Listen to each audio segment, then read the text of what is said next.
uJesu Kristu inkosi uJesu Kristu inkosi uJesu Kristu inkosi ngiyabingelela ubaba noma Nkosikazi Nsibande egameni elihle lenkosi yethu uJesu Kristu ophilayo ibandla lonke lenkosi yethu uJesu ngiyabingelela nomphambeni uNtombi wakakhalile osuka eThekwini phansi kwe-brand uThungathi uJesu Kristu inkosi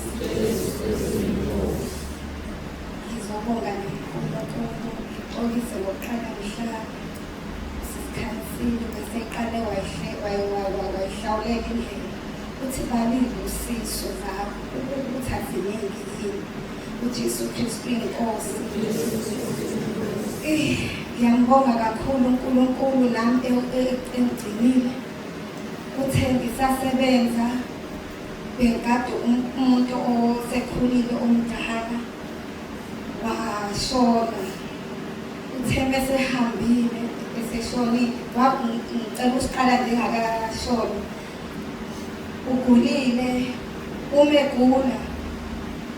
kwafika isikhathi sokuthi ngiyabona nami kumfundisi u-offer ngiyahamba ngiye-ofini ngiyambona ukuthi ngeke ngisabuya ngomsombuluko esaphila nomkhulu ngafisana ngaqoqa iy'nto zami ngalolo hlala engizo-offer ngazo ngahamba uma ngihamba ngibuze ozakwethu thunjani umkhulu basho ukuthi hayi kubi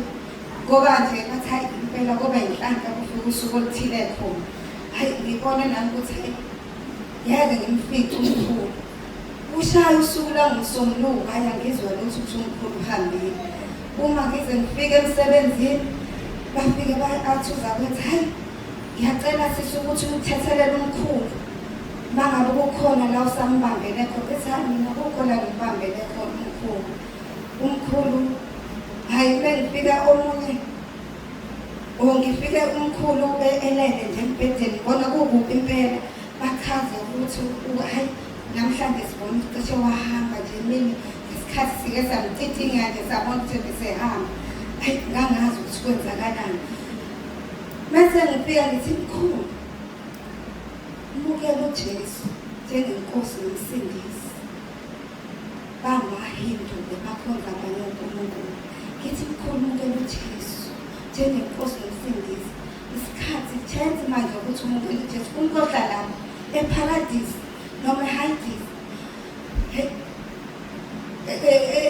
la kukhona isicelo sengamngazi uJesu Kristu inkosi esale kwesikhathi esagula kakhulu bengeke ngimthathe ngimfake uRomans 10 we-English ngimfake emadlebeni athi hayi awungikhiphe lento ngimfake athatha ngesikhathi akilahle phansi kodwa ngalolo suku ezohamba umkhulu ngafika emsebenzini ngamklina kahle umlomo ngamklina umlomo wavuma kumina kwabanye kade kuthiwa dubene bengafuni wavuma ngilokhu ngitshela umkhulu amukela uJesu maybe ilokhuzana i-second chance yokugcina mmukela usaphila hayi khona isikhathi avuma ngaso ngekhanda ngiqekezisa ikhanda kwathi isikhashana sengiqedile hayi ngimphuzisa amanzi uma ngiqeda umphuzisa amanzi abesane ube ngathi uyathula ukuthi inkosi sezoshonela phambi kwami kanti ngangicela ithi inkosi angicela angithandi umbona ehamba phambi kwami uNkulunkulu ngaleso sikhathi abesane angibuki asimanga ukuphela kwami manje kuvuka lento enhlizweni yami ubaba umpostoli ume ethola ubufakazi ukuthi uma wakhe wathi sehamba wasimanga wavalelisa naye ngesikhathi sehamba wasimanga mhlawumbe ngithi nje Nkosi yami wavumile ngesikhathi sokugcina wathi athi mase ngishera kumama bathi hayi ntombi ngenzeka ukuthi umvumile inkosi uJesu mangabe ungenzanga kahle wena le emhlabeni uyothi ungale uyena seyokuhlulela ufuna wenze kahle la ukuze ufitane ngale uJesu Kristu inkosi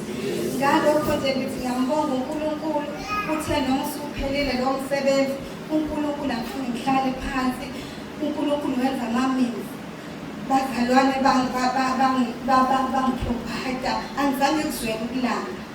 angizami ukuzwela ukuthi hayi ngeke umsebenzi ophelile. uNkulunkulu futhi wangenzela umusa ngathola omunye umsebenzi. uJesu Kristu inkosi.